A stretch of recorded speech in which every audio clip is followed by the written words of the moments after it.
Hello, I'm Beth Britton. I support Dementia Community with their communications work. Welcome and thank you for joining us for our first May webinar. Before we get on to the topic for today, I wanted to briefly explain a little bit more about Dementia Community. Dementia Community is a community charitable benefits society, a membership cooperative that provides learning and networking opportunities for the dementia care community. Dementia Community's core purpose is to connect and empower the dementia care community.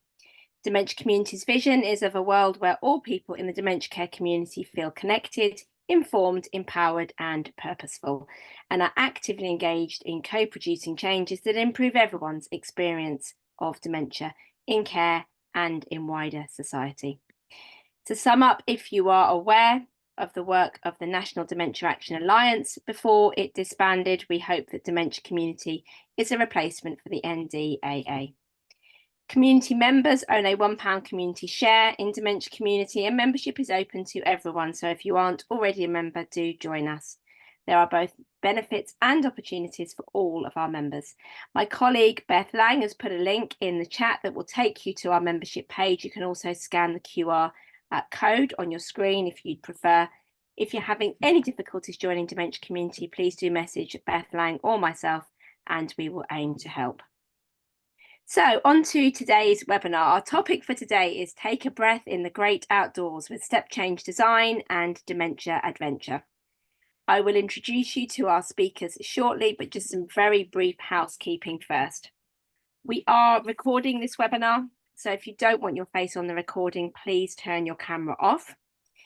Please use the chat for your questions. We will have a Q&A discussion after the presentation, and we'll be keeping an eye on the chat. We hope to have some live participation too, so if you'd like to ask your question yourself, do raise your hand when we get to the question and answer session.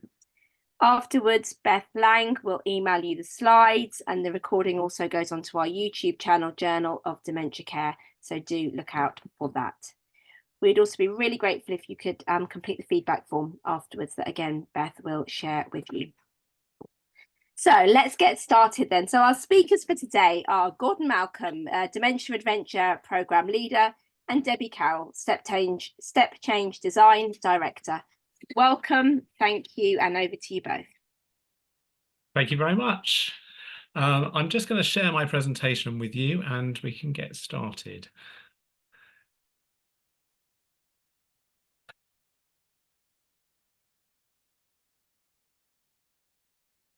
So we're really pleased at Dementia Adventure to be joining you on this webinar and to talk to you about some of the work that we do in terms of supporting people to take a breath and get outdoors. If you haven't heard of Dementia Adventure already, we are a relatively small charity, but we've been around for 15 years. We're based in Essex, and this is our vision. We were started by our husband and wife team, who both sets of grandparents developed dementia. And at that time, they found that there was not a lot of positive information about how to live well, how to live that best life you can, and continue doing the things you love after getting that diagnosis of dementia. So they decided to set up Dementia Adventure with this vision for everybody to live a more active and fulfilled life living with dementia. And our mission, well, that's to support people living with dementia to get outdoors and experience the benefits of nature. And today's presentation is explaining exactly what we do and how we do that. So as we know, when somebody gets a diagnosis of dementia, their world starts to shrink. But at Dementia Adventure, our ethos is that with the right support, anything is possible. So this gentleman in the picture here, he's on one of our supported holidays, and he's driving a speedboat around the Isle of Wight. Now, a few months earlier, he had been identified that he was no longer able to drive his own vehicle. And so we do appreciate that as those changes happen, people's lives start to shrink a little. And the things that they started, the skills and the things that they love start to diminish. So that might be driving. It might be undertaking a particular hobby. It might even be doing a particular task around the house. But we believe at Dementia Adventure that if we give the right support, then people can continue to live an active and fulfilled life and continue to do the things they really enjoy. So we know that on people's dementia journey that people do sometimes suffer and struggle with depression. And the statistics identify that 40% of people will experience depression as part of their dementia journey. So it's really important that we ensure that people living with dementia continue to have the meaning and purpose and continue to do the things that they love, to stay mentally well, but also just to give that sense of satisfaction, that sense of achievement, which is so good for everybody's well-being. So this couple on another dementia-supported holiday run by Dementia Adventure identified that dementia pushed him into his shell, but being supported on the holiday, he just blossomed. Now, that's why Dementia Adventure originally was set up to run supported holidays for people living with dementia and somebody they know well. But over the years, we realised through not only our work on holidays, but also starting to do our own research into the health and wellbeing benefits of connecting with nature, how beneficial it was for people to just get outdoors and connect with nature. So as this quote identifies from Tracy Shorthouse, "When I'm out in my garden, I leave my dementia behind." So Dementia Adventure is all about ensuring that whatever we can, we're ensuring that people stay connected with the great outdoors and continue to do the things that they love. So we're going to watch a short video clip because Dementia Adventure runs its training, sharing the stories and life experiences of people living with dementia. We've got over 75 short films identifying not only the challenges, but most importantly, the ways that people can overcome those challenges to live their best life they can with the condition. So we're going to meet Chris and Jane. Now, Chris is living with Alzheimer's disease and mixed dementia. He was diagnosed in his 50s. And in this short film, he's going to identify just why staying connected with nature is so beneficial to him on his journey. I sometimes go out in the garden to sit down and have a few tears on my own. I'm not going to get disturbed. I'm not going to be embarrassed. And it's something I do now and again. And the other day I was doing it, I don't know if it was the other day, maybe the other week, and a hedgehog came out. And immediately I was distracted from my anxiety, my stress, my depression. I didn't have dementia. I didn't have any problems at all. And that's what nature does for you. It distracts you. It's beautiful. It doesn't ask anything of you. It just displays itself and is there for our appreciation.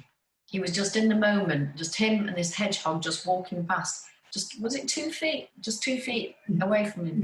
Yeah. And it just got on with its life. And I just sat there and I watched him going backwards and forwards, and even the cat come across. And the cat was watching it as well. It's obviously had dealings with the hedgehog because it didn't go for it. But even the cat was watching as well. And I now go out and I look for these things now. And it's beautiful.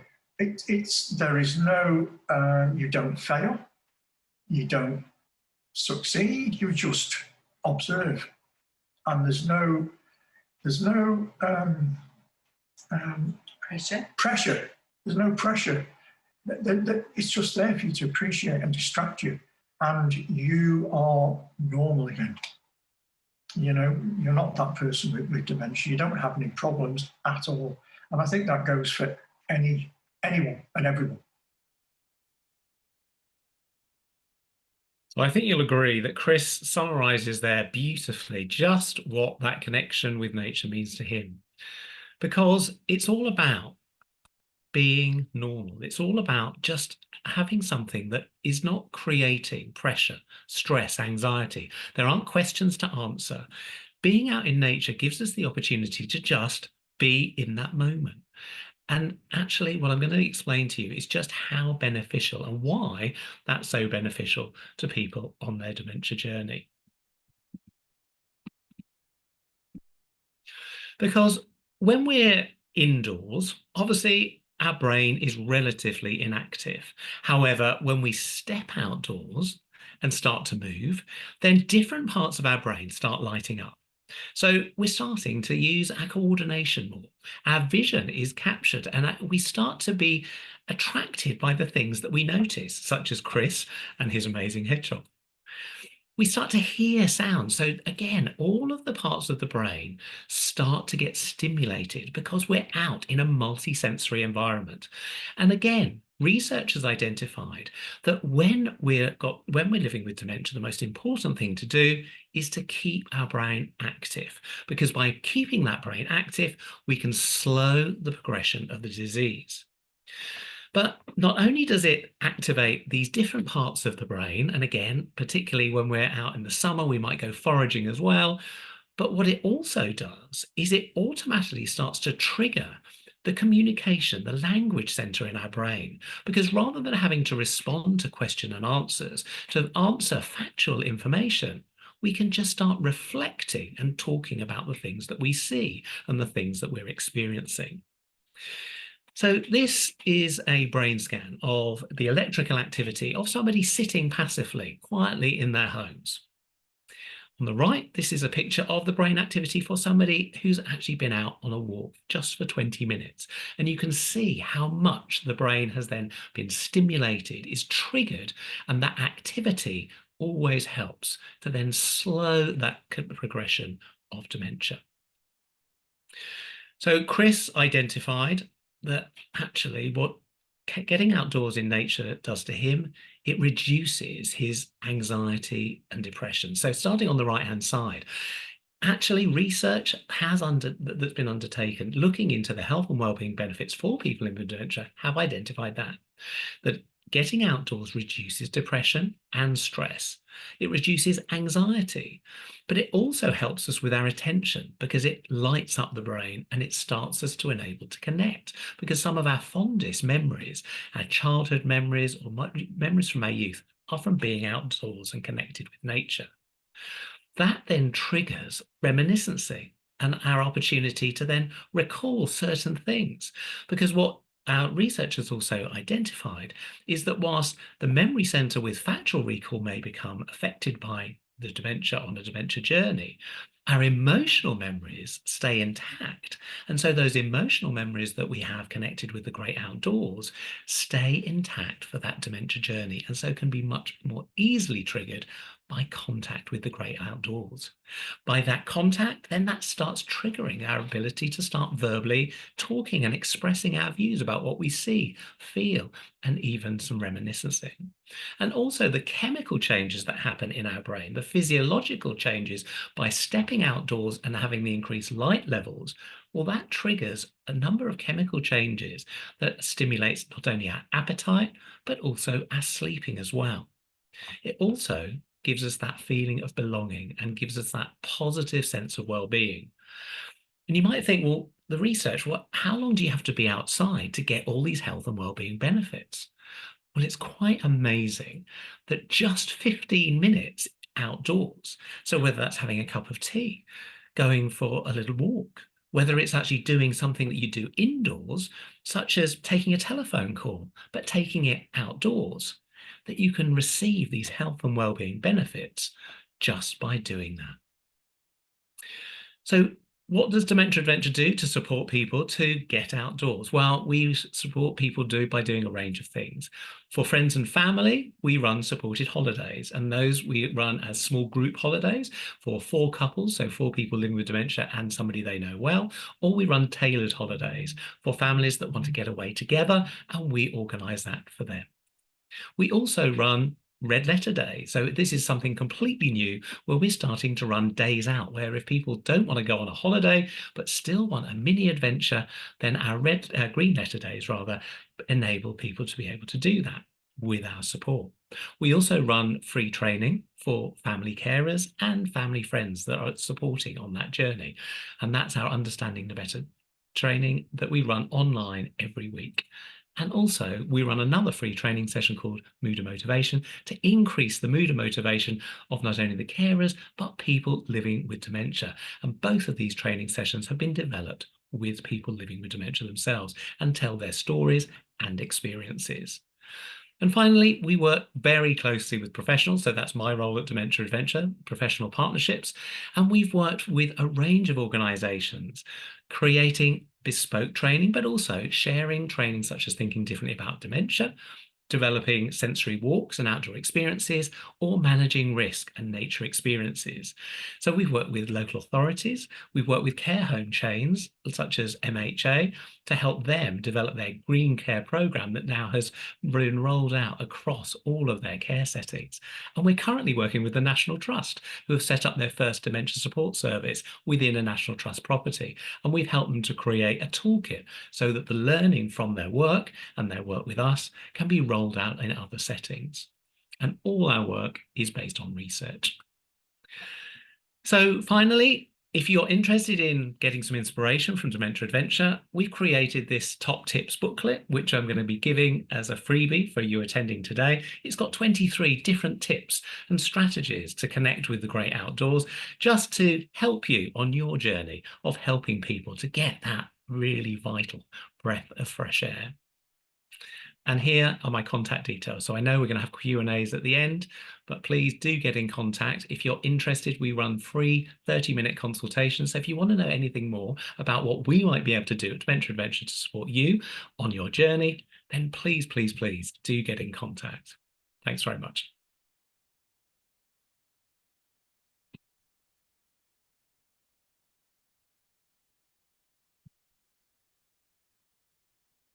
Hi, so I'm Debbie Carroll. Thank you, Gordon. That was brilliant, really good. And it was the first time I'd seen the hedgehog video in full. So brilliant sharing by Chris there of his story and very powerfully why we do what we do. So to give you a slightly different angle on what Gordon has covered, my background is I'm a garden designer, so Debbie Carroll from Step Change Design, and with a fellow designer, Mark Rendell, we knew that it was good to go outside, all of those things that Gordon has just shared, and we wanted to understand then why so many care home gardens were not being actively used. And I was asked to redesign 3 care home gardens for dementia back to back that had fallen out of use and had been designed before, and I was asked to redesign them. So we thought we'd undertake a small study, and we worked with 24 care homes across England and Wales. It became a huge study that we self-funded.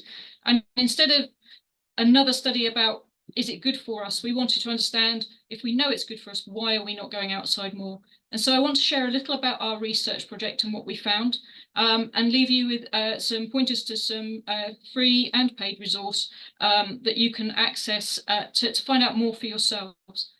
Although our study was undertaken within dementia care homes, actually we have found since that all of our findings apply to any organisational setting, care or otherwise, so schools as well as care homes, but also can be translated into the domestic home setting as well. So it applies across the board to help you step outside, across that threshold and out into that great outdoors, and simply just getting into the garden to make the most of the benefits that it gives to all of our health, and especially for people with dementia. So bear with me 1 second, and I'm going to share with you a short presentation.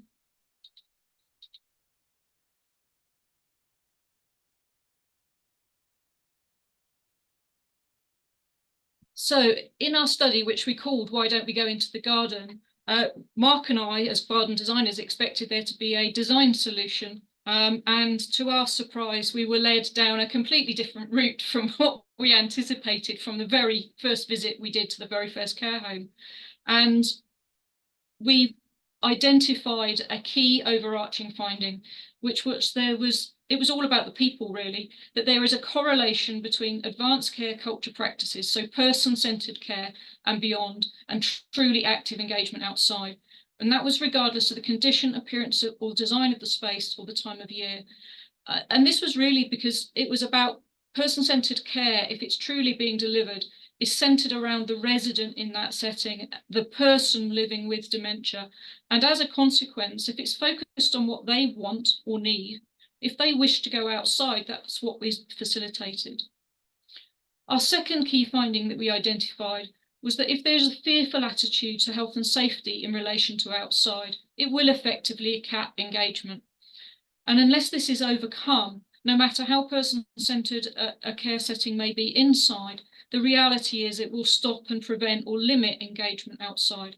And so it needs to be unpicked, and the subtleties around why we're not stepping outside and the fears understood, to ensure that health and safety is put into a context of enabling people to do things safely rather than disabling.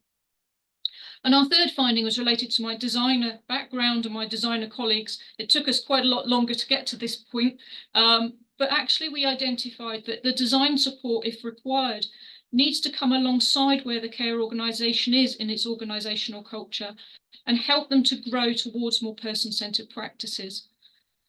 Where this doesn't happen, sadly, is that designers come in with the best of intentions and we want to create a garden to draw you outside. But sometimes for some care settings, they may actually be in a more fearful place. And actually, once the novelty of the new space has worn off, they will return to that position. And the garden that had been created with all the best of intentions will go on to be unused, much like it happens in the thing that drove me to do the study in the first place. And so it is about a change for the way that design is delivered. And we call that relationship-centred design. We're not going to cover too much on that today, but I will point you to some resources if that is of interest towards the end of my slides. So Mark and I, being visual creatures, decided against an academic paper and decided instead to create a tool to help people to understand what we'd found. And we realised that actually a good tool is a map. So this is what we call the care culture map, and it breaks down the spectrum of care that we saw across all the homes in our study and since. And like any good map, you're on it somewhere. Everyone's on it. And the idea is to work out where you are, where you want to go, which is obviously towards person-centred and beyond, and the route that you may need to take.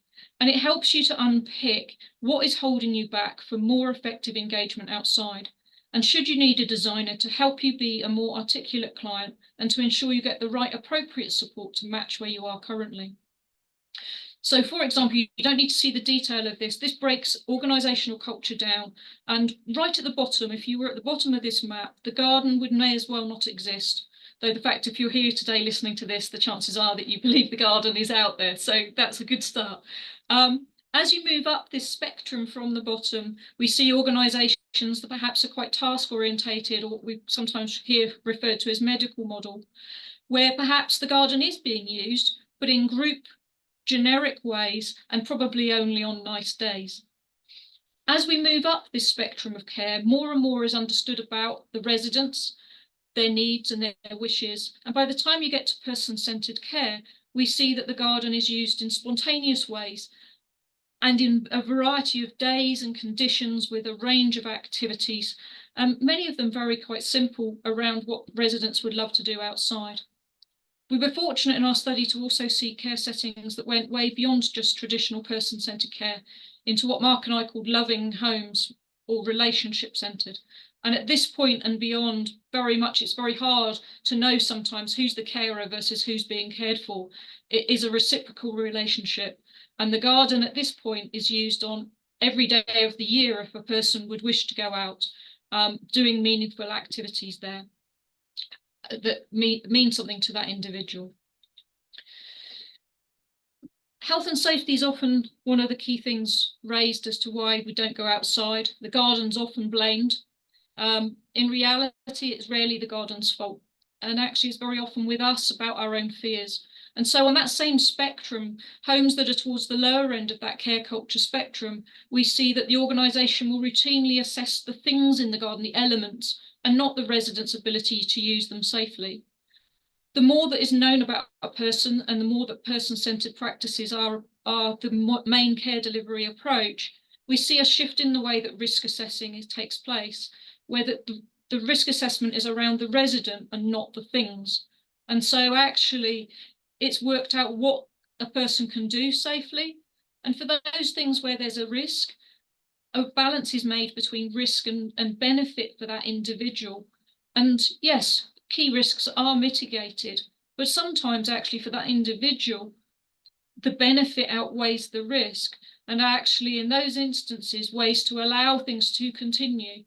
And the great work that Dementia Adventure doing these adventurous things of going on these boats around the Isle of Wight, you know, walking up mountains and all those other great things. They cannot happen unless you are aware of risk assessing based on the individual. My work's centred about stepping out into the much more mundane, just back garden. But in some homes that is seen as a risk. And yet the garden is just another room, whether it be on the care setting or the domestic home. And actually there's a huge amount of gain to be had from being able to step outside into that. As Gordon's lovely slides, there's some of the best slides I've seen of illustrating how beneficial going outside can be. So, but it's much easier to achieve if you're actually doing it from a person-centered way. So our study found us having to confront, Mark and I, a whole load of myths. We were frequently told that the reasons for not going outside were we don't have enough time, we don't have enough staff, we haven't got enough money, we don't have a beautiful space. And accidentally, our study dismissed all of those. And actually, it centered back to that whole person-centered care around being focused on the people. So I thought I'd just share with you one or two little examples through one or two stories. So doors often feature quite heavily in a lot of our work, and frequently our work centres around how to help care settings open the door. There's a lot wrapped up in open door policies that in reality sometimes are not the case, and that doors are firmly locked or have complicated swipe codes and keys. Basically, there's a barrier to stepping out freely, and often this is into a space that's already secure. It might be quite mundane garden, doesn't really matter, but actually, if it's a secure space, you have to ask the question of why are we not going out? And if there are locked doors or complicated doors, we've immediately built a barrier in. And so unpicking that is essential. And in one care home, we did an experiment where we changed just 6 chairs internally to face the garden as a small social group in a little horseshoe. And the diary records from that particular example within 24 hours showed people with dementia having conversations about the outside and what they could see. We saw residents get up and go outside unprompted, which had never occurred in that care home before. And there was one example for one residence where the carers pointed out to us that on that particular resident, the benefit of being able to be more engaged with the garden had improved their sleep and their appetite. All we did was turn 6 chairs to face the garden. So if you're in a care environment or even a domestic setting, ask yourself, which way do your chairs face? How easy is it to step outside? How easy is that route? Is it as fluid and as pain-free as it is in most of our own back gardens and stepping out our back doors? And just try to see how you can make that easier. For people with dementia, if they can actually see the garden and you ask them to join you, they're more likely to come with you than if they can't see the garden. Without being able to see it, it may as well be an invite to be joining you going to Mars. So actually, you know, help them to see the garden where you might be asking them to go out into. The other great myth, and we love to talk about the weather in the UK, is that the weather's not right for going in the garden. We hear that it's too hot, too cold, too wet, too hot, you name it, it's always too something. So have a think about that. Again, very often there's health and safety risks wrapped up in this. Particularly in the UK, we've had a lot of wet, a lot of cold. We only seem to be just coming into spring at long last. Do you have coats to hand, blankets, a brolly? And not just for the resident, but for carers too. Nobody wants to go out and get cold and wet. Are they immediately to hand? You need to grab that spontaneous moment before it's lost. You don't need to be searching in other rooms to try and find the right attire. It's never the wrong weather, it's always the wrong clothes. So just be prepared is part of the ethos, you know, it's the good old Scouts motto. In terms of what can you do outside, well, we found the variety was the spice of life. There are a whole host of things that you can do outside, whether it be wildlife and bird watching, filling bird feeders and bird baths, sowing some seeds. If you can do activities that you can begin inside to take outside, so sow some seeds inside to pot up outside. Cut some flowers from outside and bring them in for others to flower arrange inside. Cross that threshold as fluidly as you can.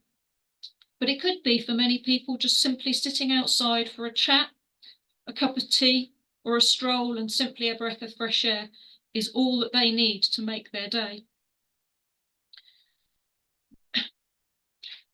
Within our study, we captured a number of statistical findings, and we created a lovely colourful infographic on it. And there were 304 different things people had engaged with. We're often asked, what is it that you really need in a garden? The key thing is actually to ask the person what they want in the garden. And you will find that variety is that spice of life. But some key headlines, simply making sure there's enough tables and chairs, places to sit and stop. Enough benches and chairs can mean that people will stay 31% longer outside. Taking a meal outside or a drink, they'll stay 80% longer. So some real headlines there. This infographic is available to purchase, but also there's a detailed article on our download page, which the website is on the screen, in the Journal for Dementia Care article that we did for them. And so you can see all of the statistics in that article as well. So stepping outside is really driven by the people, and you'll find lots of resources. So our resources download page has lots of articles written for carers, managers, designers, and a whole range of articles, and they're all free and they all give a lot of background and key findings to our research. We've also created 2 key publications, the Care Culture Map Pack, which is intended as a culture change tool to help care settings over a 12 to 18-month period, and the Designer Handbook, which is to help those who support care settings with garden design or estates teams to help them understand the role of care organisational culture on the future success of any future changes to the garden. We also carry out workshops, and I have to say I could often point people to Gordon and Dementia Adventure's risk assessment workshop as an absolutely brilliant event for positive risk assessing. And our own workshops support you in understanding what it takes to step outside, and is a range of workshops for different levels of staff and also for designers. We also do site-specific consultations to help you work out what's holding you back and to guide you in a greater engagement outside into your own garden, whether it's using what you already have more effectively or to guide you to be more articulate on what changes you might need. We do design support, but in a limited way. And very often we come alongside other designers to help them work in a relationship-centred way to ensure that that organisational culture is taken into account so that gardens go on to be used for the long term and not go on to be having to be redesigned once the novelty has worn off. Our ultimate aim is to ensure that people living in care settings, and particularly living with the dementia, are able to engage with the garden as and when they choose, doing the things there that are meaningful to them. And if you know anything else, it is good for us all to go outside. It can not only benefit the person living with dementia, but the person caring for them too. So thank you. Our contact information is on the right-hand side of the screen, and Gordon's on the left. So if you want to get in touch, feel free. As this is being recorded, you can obviously capture all of this information, but do feel free to get in touch if you'd like to know more or have any questions. I think we're back and over to Beth. So I'll just close these screens. Oh, that was amazing. Thank you both so much. Really enjoyed that. Absolutely loved Chris and Jane's film. I'd never seen that before. So that was just fabulous to see that. So before I start with my barrage of questions and comments, over to our audience first and foremost. Has anyone got anything they would like to ask Gordon and Debbie?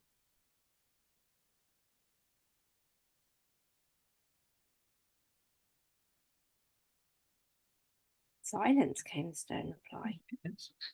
Okay, while you guys are having a think about it, and do have a think about some questions, because it's a fabulous opportunity to talk to 2 really knowledgeable people. It's really interesting, Debbie. I know your work focused on care homes.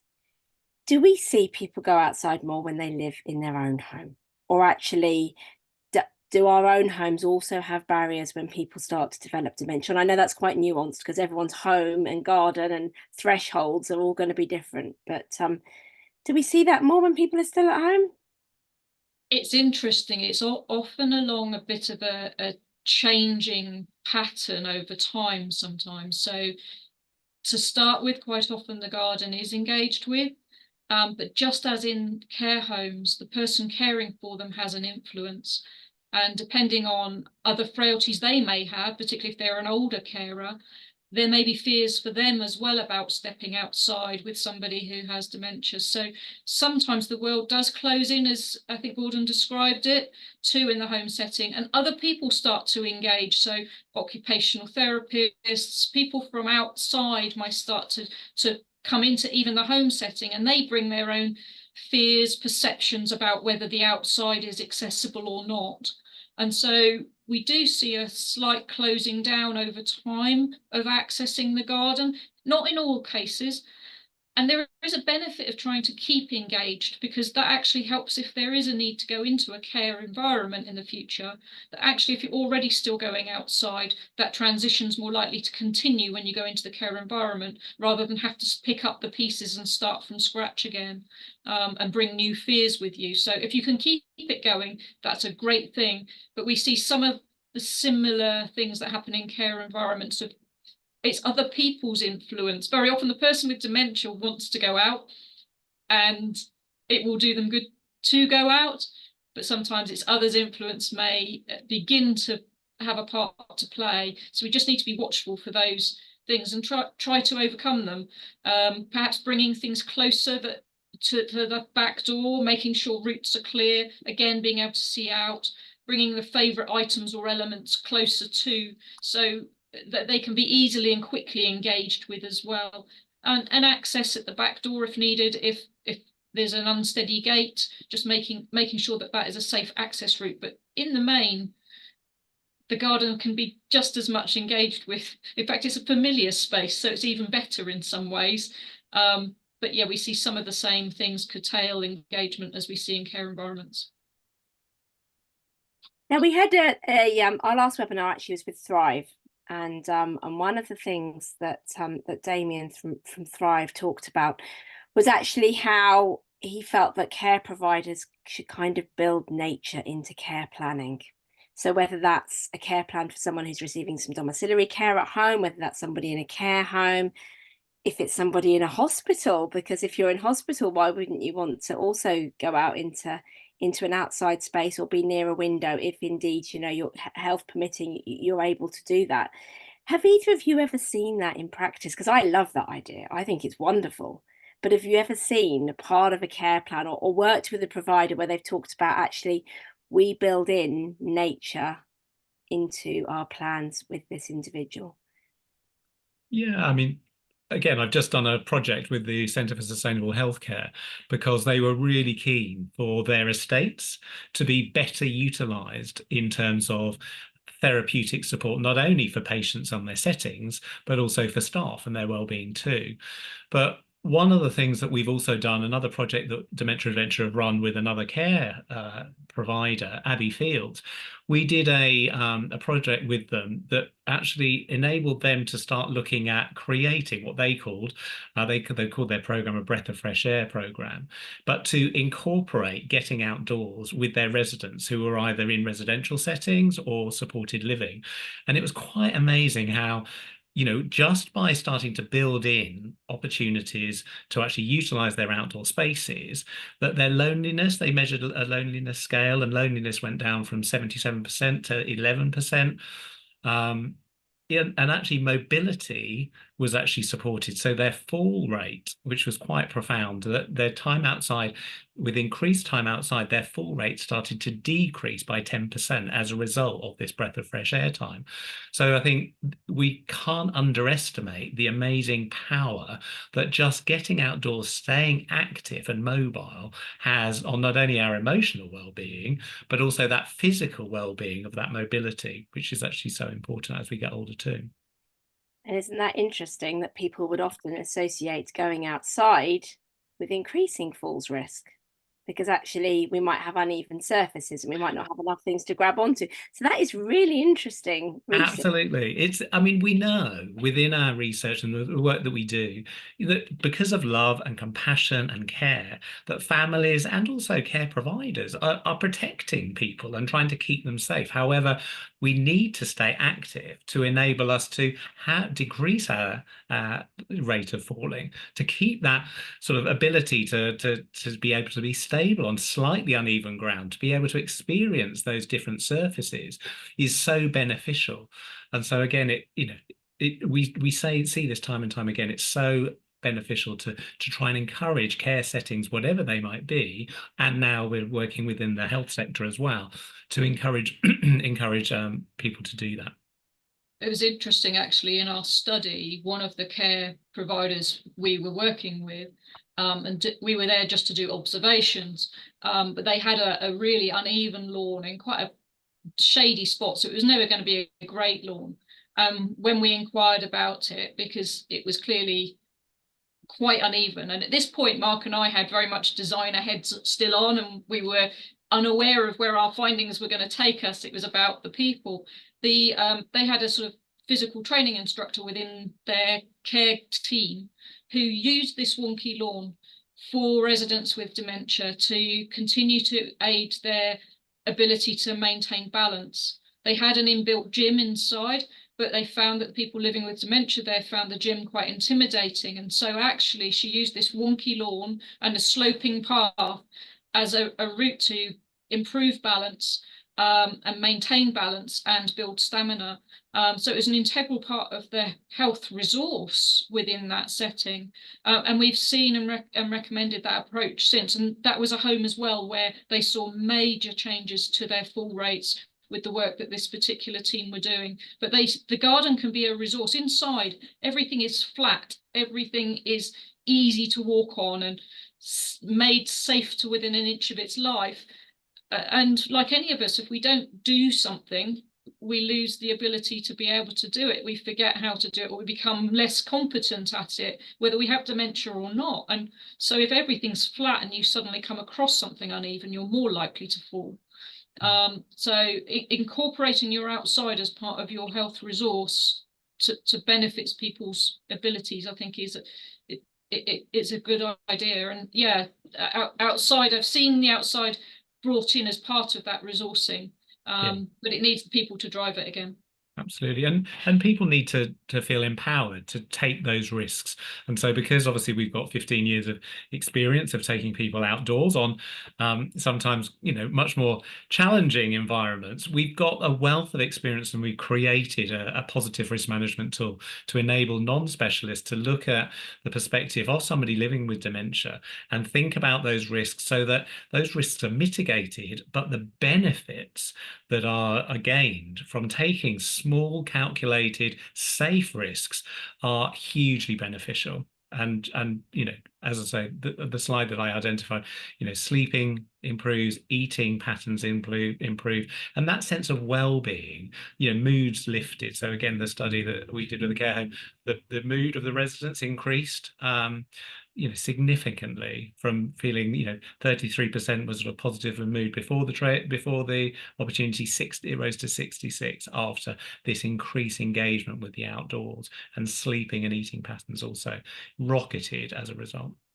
Yeah, I mean, I know from my own experiences with my dad, he loved to have a little nap in the garden. Yeah. So he enjoyed his sleeping outside, and definitely appetite improved just from being outside. And we would often take drinks and foods and snacks, anything outside, because that was just really, really amazing for him. Now, I think some of our audience have beaten my brain to it, because they've kind of gone down the path I want to go down with you both next. So Karen says, I think there's a need for training for carers to increase their confidence to support people outdoors. And Leslie says, I agree, carers are often risk adverse. They only see the negatives and not all the positives, which may slow the progression. So I think you've very comprehensively looked at the benefits for individuals who are living with dementia from going outside. But of course, the people that accompany them are going to have a similar range of benefits, aren't they? Do we think that it is about individuals, or do you find in your work it's actually more about the culture of organisations? If managers, if senior leaders encourage staff and support staff in that idea of going outside, do we find staff do it more often? You're right with me going first, Gordon. Yeah, go for it. Yeah. It's interesting, isn't it? When we talk about organisational culture, what do we mean?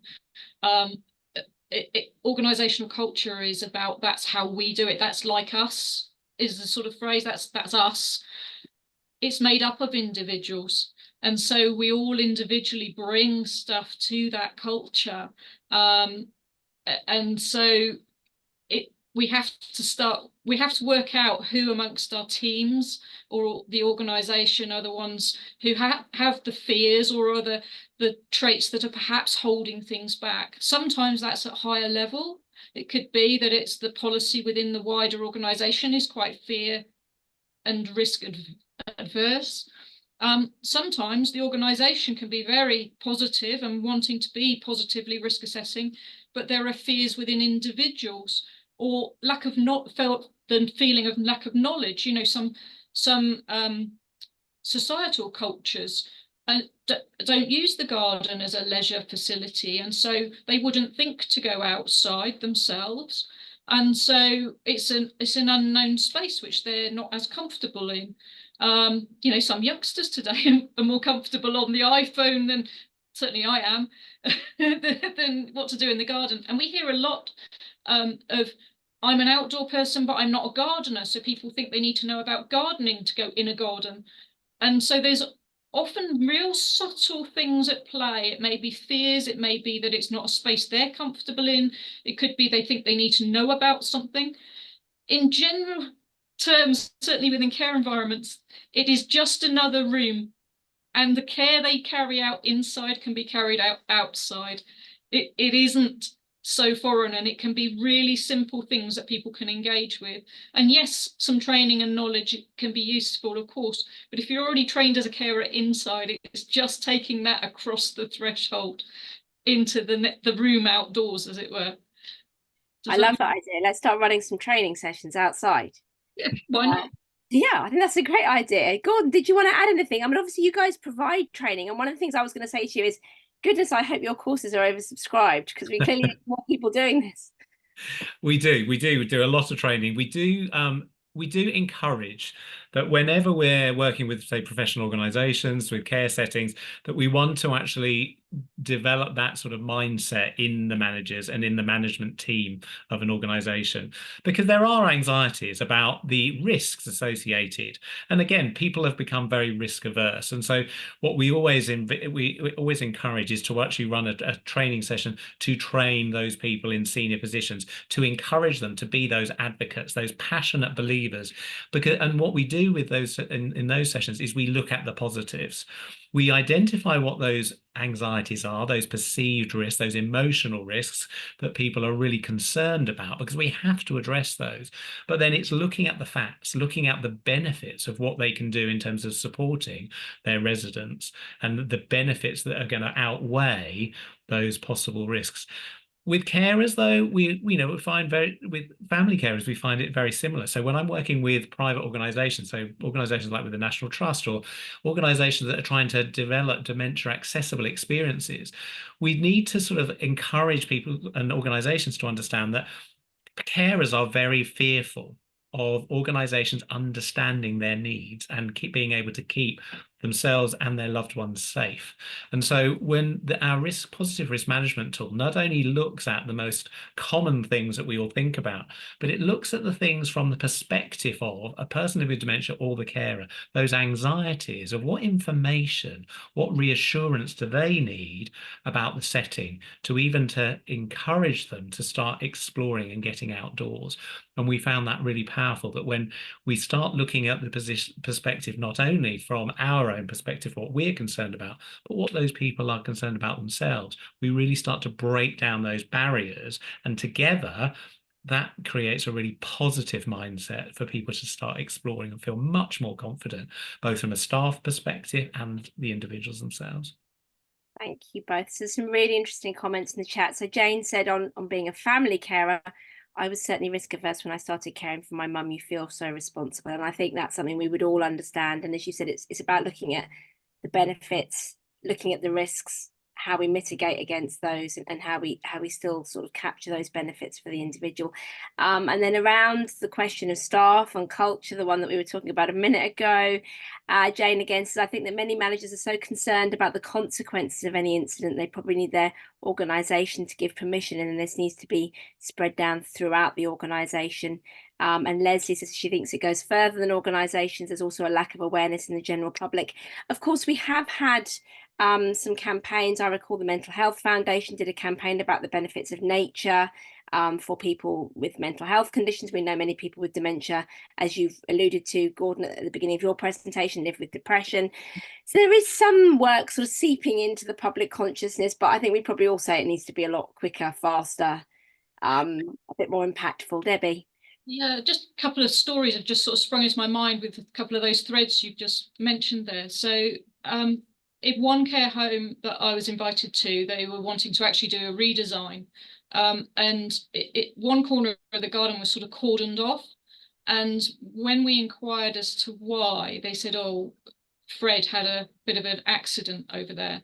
And so it was one of the areas of the garden that would have been most useful to use. And so quite naturally, Mark and I inquired as to the health of Fred, of how was Fred. Oh, Fred died 5 years ago. And what had happened was there was a legacy of fear had been left.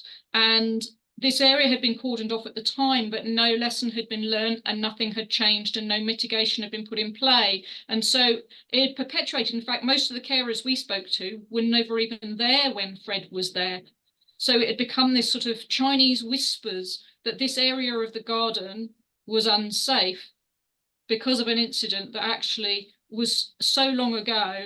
And actually in the digging and delving a bit, it transpired that this was an unfortunate incident for Fred, but actually was not related to the garden at all. So nobody was able to use that part of the garden at all for a period because it was not fully investigated to make sure that progress was made. There was another example, but it's gone. That alone is fabulous, because that just goes to prove that obviously we need to look at things properly. And had that incident with Fred, say, happened indoors, if it's possible that could have occurred indoors, whatever it was, actually, would we have now shut off part of the care home forevermore because of what happened to Fred? You wouldn't. Not. No, because I've just remembered the other one. It's the subtlety sometimes. We've talked a lot about risk and we talked a lot about health and safety, which, you know, quite naturally we're bound to when we talk about the outside. But actually sometimes the reason for not going out is really subtle. So one of the homes in our study, the organisation was really adamant about everybody can go outside. We want carers to take residents outside. Their garden was totally accessible. When we talked to the care teams, they told us the same thing. And yet at the same time, nobody was going out. So we had the management team saying yes, we had the care team saying yes, we should be going out, we know that. It took us 3 visits to get to the nub of it, and a carer said to us, I feel guilty when I go outside. And we went, what do you mean? Well, if I'm outside with a resident, the real work's happening inside. It was the subtlety that they didn't see the outside space as part of the workplace, that the home finished at the threshold and didn't continue into that outside world. And yet we went to other homes where we saw this almost beautiful choreography going on, where a carer would take a few residents outside and they'd flag they were going outside to their colleagues as they went out. And then if one of the residents wanted to come back in, there would be a little wave because the carer inside was keeping half an eye, and they'd hand over at the door the person wanting to now go back in, so that they could stay outside with the rest of the group. And it was like this almost, it felt unsaid choreography, but in reality, they had embedded practices that meant it was just another room and that they supported each other either side of that threshold. And that wasn't about health and safety as such, that was about the way they worked as a team to ensure this resource could be used. But the subtlety of why you don't go out is often, we need subconsciously, our culture becomes hidden. We need to bring it into the light and have the conversations to properly unpick why we don't go out. And sometimes it isn't health and safety at all. That was about fear. They were letting their colleagues down. Yeah, and something that we did with MHA, they were very progressive in realizing that to manage this risk, to develop this culture, that we needed to change the mindset of everybody. So we trained not only the activity coordinators, because in the previous, before we'd started working with them, it was seen as going outdoors was something for the activity coordinators of a home to undertake. So therefore we trained activity coordinators, but we also undertook the training with the care staff to look at the micro opportunities that they could also incorporate into their practice. But also we also trained the carers who were coming in to visit their loved ones in that care setting, because they were almost feeling disempowered of knowing what to do, what was possible. They wanted their family member to be able to get outdoors, to be more active, to experience that. So actually working in a triangulated way and working with those 3 different subgroups, it created a real mindset, a real culture that enabled people to then get outdoors. And MHA also had a team of volunteers, so they encouraged people to volunteer in their settings and their supported living. And so again, they were really progressive to then train those volunteers to support that network, so that it was happening not only just here and there, but it really was embedded as a cultural change, so that they're volunteers going in to support people in the homes for incidental visit in supported living settings, were also encouraging people to get outdoors and facilitating that engagement, which was brilliant. Yeah, I was going to say, when I was listening to you, Debbie, that this idea that we need somehow permission, and it's not really work if we're going outside, it's seen as kind of fun. I think this is the culture we've had around people having a drink together, staff and residents, people having a meal together. Now, I can't do that because it's not work. Actually, it is work, and it's a really important way to obviously support someone. And it's just, it is about that mindset shift. And as you say, drilling down into those really subtle little reasons, sometimes things we wouldn't actually imagine. Now, I know we might lose you, Debbie, because I know you sometimes get dodgy internet around 3 o'clock, which is kind of fun. I just want to pose this question, and then I'm going to go back to the chat, but I just wanted to pose this to you in case we do lose you. Do gardens need to be beautiful? Do they need to be beautiful to be effective? Or all those little benefits that Gordon told us about, do they just work because we're outside? And we might see a hedgehog. Yeah, they work regardless of the state of the garden, which as a garden designer is strange. In fact, in one of our study homes, the activity coordinator said, "Oh, you're the unemployed garden designer then." But actually there is a role for design, and actually you can have beautiful gardens, but I'd say start with what you already have and actually make sure you are using it, and then grow the garden from there. And of course, it is lovely to have a lovely garden, and actually there's a pride in something that's well maintained and looked after. We had a home pull out of the study because of one wonky paving slab, but actually that should just be fixed. If a light bulb goes out indoors, we get it changed. So repair and care of a space is important. It needs to be functionally suitable to work. And yes, of course, you can evolve it towards beautiful, but actually the residents can do that as well. It's an activity, and we very much work from an ethos of activity as everybody's job, which I know is the sort of catchphrase for NAPA, the National Activity Providers Association, as well. And that's embedded in our care culture map and the spectrum really quite high up. If you achieve that, it makes person-centered care much more achievable across the board. But yes, I mean, a beautiful space, of course. Who doesn't like a beautiful space?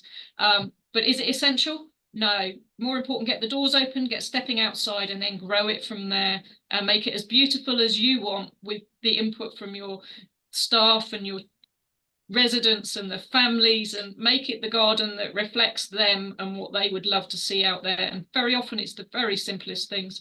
That isn't to say you might not need design. The work we do is also about helping you know what's most appropriate for you, so that you don't waste your money going down routes that might not be as essential. But yeah, I mean, I love a good garden, of course I do, it's my job. But actually we can start from simpler means, so don't really have to have that as a starting point. Absolutely. And I think Leslie said, involve the residents in designing the garden. Absolutely. Get your families in, get your staff involved. You're bound to have some keen gardeners amongst staff as well. Just everyone kind of mucking in and enjoying that experience, I think, is just phenomenal. Let me go to a couple of comments in the chat. So Steph said, I really like the comment, the garden is just another room, and some education around this would be great to support the wider team's mindset. I am an OT working in inpatient mental health. So I agree entirely. Absolutely. Just another room. I've got 2 small children, so for me it's a very welcome room, and I get out there as often as I can. And support them to be out there as well. Karen says, I agree. I think starting with the benefits of being outdoors and that understanding before going on to the risks. Absolutely.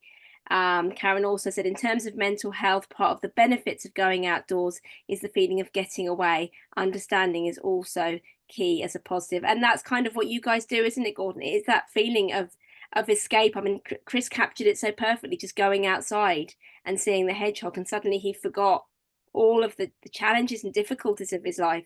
And that sums it up really, doesn't it?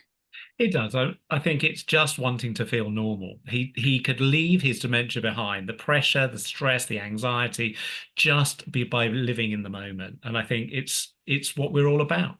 It's to enable people to still have that sense of adventure in their lives. I know that we've talked that, there are risks, but again, what's life without a sense of adventure? That's excitement.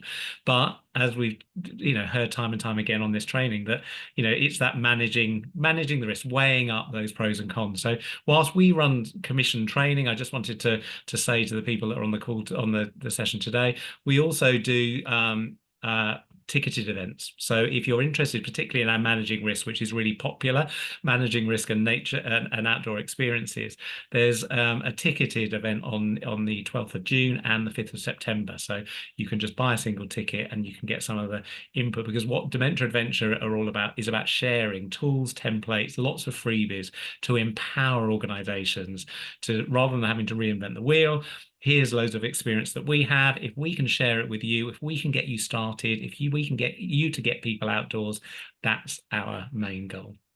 Fabulous. And I've got one more question. We'll very quickly fit it in, Nick, for you. I'd be interested how you encourage people with more advanced dementia to get involved.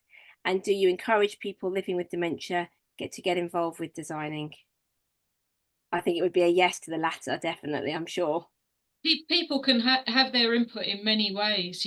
People show joy simply by smiling and showing a connection at whatever stage they're at, and their input can be apparently small, but it can have a big impact in the long run. Simply feeling fresh air on your face. I mean, Mother Nature is our ultimate first ever carer anyway, and she's available 24/7. We don't use enough of her. So, but yes, for people in later stages, just even feeling fresh air and the change of temperature and the wind on their face, or pictures, and bringing some flowers in or taking someone out. I'm doing a hospital garden at the minute, and it's imperative that beds can go out, which is a lovely part of the brief, So, the outside world is important, and just keeping that connection alive, even if we don't see a response, it can still be having a benefit, I'm sure. Yeah. And our supported experiences and our holidays, we take people at all stages of dementia. Mobility doesn't, if mobility isn't an issue, that isn't an issue to us because we have assisted vehicles. We provide supported holidays for people in wheelchairs. They may have lost the ability to communicate, but it's amazing how through their contact with nature, sometimes that triggers one of those emotional responses that when I talked about the brain and obviously that communication. And we've got so many examples of where people, for a short period of time, it lights up their brain. They're able to communicate, and the people that they're with can see that the person does remain intact within. It's just their ability to communicate. But we have so many stories where just that outdoor experience creates a trigger to reminisce for a short period of time, and actually those memories are absolutely golden. Absolutely. And I think that picture you showed us earlier of the brain stimulation after some time outside really kind of underlines that. I want to say a huge thank you to both of you. We have run out of time. I'm very much inspired by what you've said, and what you said at the very end there, both of you, has just reminded me of something that Wendy Mitchell, fabulous lady, lived with dementia, died earlier this year.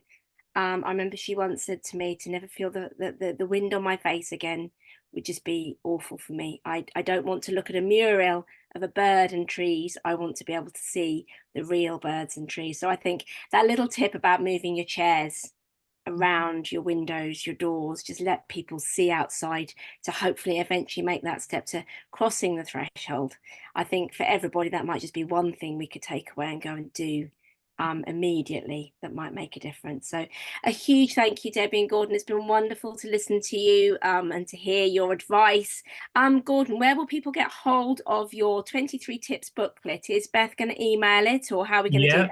Yeah, so I'm going to send Beth the booklet, so everybody who's attended today can just have that free booklet as a gift from us, just to give you some inspiration about how to connect. And also it covers where people are unable to get outside, how to connect in different ways based on different ability levels. Super, thank you. And I know you've both got a wealth of resources on your websites, options of things to buy, get involved with, freebies, you do talks. So there's lots more opportunity to connect with Gordon and Debbie. So a huge thank you to both of you.